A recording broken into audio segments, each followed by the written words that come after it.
শ্বেতপত্র দেখতে পাচ্ছি, সেখানে দেয়া আছে যে এই যে পুরো দুর্নীতিটা হয়েছে বা অর্থ পাচার হয়েছে, সেখানে দুর্নীতিবাজ রাজনীতিক, ব্যবসায়ী এবং আমলারা মিলে একটা চক্র তৈরি করে তারা এই দুর্নীতিটা করেছে। মানে রাজনীতিবিদদের দিকে কিন্তু একটা আঙুল আছে। আপনি একজন রাজনীতিবিদ, আমার প্রশ্ন হচ্ছে যে আপনি কি এই আশ্বাসটা দিতে পারেন যে এই পরিবর্তিত বাংলাদেশে এসে রাজনীতিবিদরা এমন দুর্নীতিতে আর জড়াবে না? এই আশ্বাস কি দেওয়া যায়? শুধু রাজনীতিবিদ কেন, আমলা আছে না, ব্যবসায়ী আছে না, এসব নির্ভর করবে বর্তমান যে সরকার, এ তো সব কিছু করে দিতে পারবে না। তার পরবর্তী যে সরকার আসবে, তারা যদি এই সমস্ত লুটেরাদের বিরুদ্ধে যদি সঠিক ব্যবস্থা করতে পারে, তাদের সমস্ত সম্পদ বাজেয়াপ্ত করতে হবে। যেগুলো বিদেশে লুট করে নিয়ে গেছে সেগুলো ফেরত আনতে হবে। দেশের ভিতরে যা আছে সেগুলি তাদের সমস্ত সম্পত্তি বাজেয়াপ্ত করে ওই যে বড় বড় গাড়িতে চলে বেড়ায় না, ওখান থেকে ওদেরকে পাঠাতে আর টেম্পোতে পাঠাতে হবে ওদেরকে, হ্যাঁ, বাসে উঠানোর ব্যবস্থা করতে হবে। এবং ওদের ছেলেরা যখন কোনো স্কুলে যাবে, আমাদের সহধর্মিনী স্ত্রীরা মেয়েরা যাবে, তখন বলতে হয় তুই চোরের বাচ্চা। এই যে এই যদি সিস্টেম চালু করা যায়, তাহলে ভবিষ্যতে এখন যারা আছে তারা এই চিন্তাটা করবে না। আপনি সব সম্পত্তি কেড়ে নেন না কেন কেড়ে? আপনি হিসাব করেন 2009 সালের ক্ষমতা আসছে আমি, তার আগে যা সম্পত্তি ছিল, আগের বারে যা করছে গেছে, সেখান থেকে যা আছে এই সমস্ত সম্পদ কেড়ে নেন, একদম চোখ বন্ধ করে কেড়ে নেন। আর আমার এক ভাই বললেন না, কি এক ভাই বললেন না, ওরা ঈদ থেকে কী বল পোড়াখাল থেকে যে ওই 72 থেকে টানতে যাচ্ছে, ওই ভাইকে বললো, ভাইজান 73-72 প্রথম যেটা বাজেট কত 786 কোটি টাকা, এখন বাজেট 7 লক্ষ কোটি টাকা। ওই ভেজাল টানতে টানতে এত টাকা। এখন এই কয় বছরে, এই যে 15.5 বছরে যে লুটটা করেছে, দেশের অর্থনীতিকে যে একেবারে খাবলা করে নেই, শুধু এই টাকা আমরা দেবো কোথার থেকে? 2009 সালে 2012 সালে তখনও লোন ওইভাবে নেয়নি, মাত্র 18 থেকে 19 বিলিয়ন ডলার ঋণ ছিল আমাদের। 12 সাল থেকে যে ঋণ নেওয়া শুরু করলো, যে মেগা প্রজেক্ট 10,000 টাকাটা 30,000 কোটি টাকা এই করে, এখন বাংলাদেশের ঋণ কত? উনি তো অর্থনীতি ভালো বলতে পারেন আমার চেয়ে, 182 বিলিয়ন ডলার। এই কয় বছর, এই 12 বছরে তারা 160 বিলিয়নের বেশি তারা লোন করেছে। কোথায় নিয়ে গেছে? তো ওই ভাইজানকে বলবো যে এই হিসেবটাকে একটু করেন, ওই অদ্ভুত দরকার নেই, এটা করেন।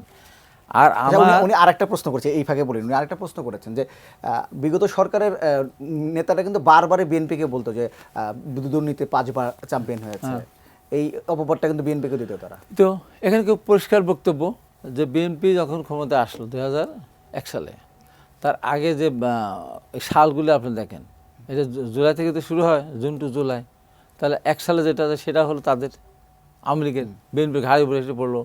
আবার 1 সালে জুলাই থেকে যেটা অক্টোবর পর্যন্ত গেল, এটাও তাদেরই অনেকখানি। তো ওই দায়টা তখন তো চ্যাম্পিয়ন তো প্রথম আওয়ামী লীগে হয়েছে, পরপর আওয়ামী লীগ চ্যাম্পিয়ন হয়েছে, তারপরে বিএনপি আস্তে আস্তে চ্যাম্পিয়ন থেকে কমতে হলে তো একটু সময় লাগে। আস্তে আস্তে বিএনপি 5 বছর যখন শেষে, বিগত পরে 4 বছর 3.5 বছর, তখন কিন্তু ওই পরিমাণে ছিল না, অনেকখানে কমে আসছিল। তো আওয়ামী লীগ এই কয়েক বছরে এমনভাবে তারা সব কিছুকে ম্যানেজ করেছে, সমুদ্র চুরি করেছে তারা, সমুদ্রের ভিতরে গর্ত করে সেখানে যা সম্ভব সেটা তারা লুট করেছে। কিন্তু দুর্নীতিটা ওইভাবে সামনে যে দুর্নীতি চ্যাম্পিয়ন হ্যান ত্যান এইগুলো কিন্তু আসেনি, কিন্তু আসলে কি তা হয়নি? হয়েছে। আপনি একটা সেক্টর দেখান তো, একটা সেক্টর সুষ্ঠু ছিল, একটা সেক্টর। এলো ভিশন মুশকিল আসান অফার, যে কোনো ব্র্যান্ডের পুরনো ফ্রিজ নিয়ে চলে আসুন ভিশন শোরুমে আর নিয়ে যান নতুন ভিশন ফ্রিজ 20% পর্যন্ত ছাড়। এই দেশের সবচেয়ে মেধাবী ছাত্ররা ডাক্তার।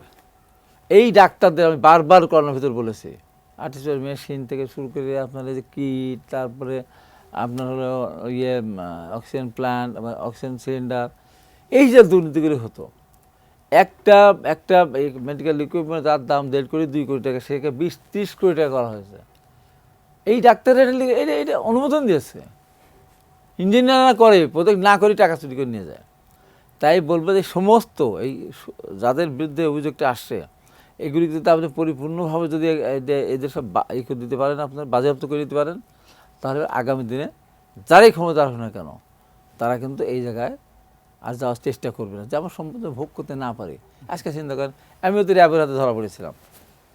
আমি 2023 সালের 20 নভেম্বর ধরা পড়লাম, 21 নভেম্বর ধরা পড়লাম র্যাবের হাতে। আমাকে তো র্যাব ধরি বলে, স্যার আপনার এটা কোথা থেকে করেছেন, এই ভিডিওটা কোথায় করেছেন, এই লাইভ কোথায় করেছেন, এই পদ্মা কোথাকার, এই পদ্ধতি এত দরকার আছে? আমাকে পেছন চলে যাই, আমি তো আসলাম। হ্যান্ডকাপও পড়ালো না। এক জেনারেল সাহেব হ্যান্ডকাপ পড়ানোর জন্য খুব যে ভাড়া ছিলাম আর কি। ভাড়া মানে আমার যার কাছে ছিল, তো আমি নাকি ভালো মানুষ না, ওনার বাসায় পুলিশ র্যাব গেছে, উনি খুব লজ্জিত। আমি ধমক দিলাম, স্যার আমি কি চোর ডাকাত? এই চোখেই দেখলাম প্রভাবশালী মন্ত্রী, বাংলাদেশ সবচেয়ে বড় ধনী যিনি, আইনজীবী যিনি, বড় আইনজীবীর ছেলে আইনজীবী ছিল, হলো দরবেশ সবাই বলতো। হঠাৎ করে দেখলাম এক রাত্রে হয়ে গেল গণেশ। আবার আনিসুল হক সাহেব দড়ি দিয়ে হাত বাঁচতে, দড়ি দিয়ে চোরের মতো করে বাঁচছে। কেন কেন বলতে পারতো? নো, আমাকে দড়ি বাঁধবে কেন? আমি এই দেশের মন্ত্রী ছিলাম, আমি এই দেশের শ্রেষ্ঠ ধনী, আমার হাত বাঁচছে কেন? কেন বলতে পারে নাই? যে চোর যেহেতু, লুটেরা যেহেতু, সেই কারণে। আমাকে তো, আমার সাথে অনেক মুক্তিযোদ্ধারা আসছে, আমিও মুক্তিযোদ্ধা, আমি সার্টিফিকেট নেইনি, আমি ইন্ডিয়া ট্রেনিং করেছি, দেশে ট্রেনিং করেছি, সার্টিফিকেট যাইনি। সেই সময় অসচ্ছল মুক্তিযোদ্ধা বললে আমি জানি না, পরবর্তী সময় আমেরিকার আমার কোনো এমপি ছিলেন, তিনি মুক্তিযোদ্ধার নাম, ইন্ডিয়া ছিলেন পটে, তার কাছে আমি সার্টিফিকেট আনতে যাইনি। আমার সাথে তো মুক্তিযোদ্ধাদেরকে হ্যান্ডকাপ পরায় নিয়ে আসতে জেলখানার থেকে। আমার জীবনে তো কোনো হ্যান্ডকাপ পরাতে পারে নাই 71 সালের পর। কেন পারেন নাই? সততা থাকতে হবে। আমি যুদ্ধ করেছি দেশের জন্য, আমি অন্যায় করি না, আমাকে অন্যায়ভাবে সাজা দেওয়া হয়েছে, অতএব আমি হ্যান্ডকাপ পরবো না। ওরা বলতে পারে না কেন? তাই আজকে যে ভাই আমার কাউখালী খসরু ভাই রোজই প্রশ্ন করেন, হ্যাঁ প্রতিদিনই প্রশ্ন করেন, তো খসরু ভাইকে বলবো জাতীয় ঐক্য দরকার, আমরা করতে চাই, দেশটাকে আমরা সামনে এগিয়ে নিতে চাই, এটা আমরা চাই, আমরা দল চাই, আমরা মনে করি এই মুহূর্তে দরকার। কারণ এখন যেভাবে অপপ্রচার চলছে বাংলাদেশের বিরুদ্ধে, জাতীয় ঐক্যের কোনো বিকল্প নেই।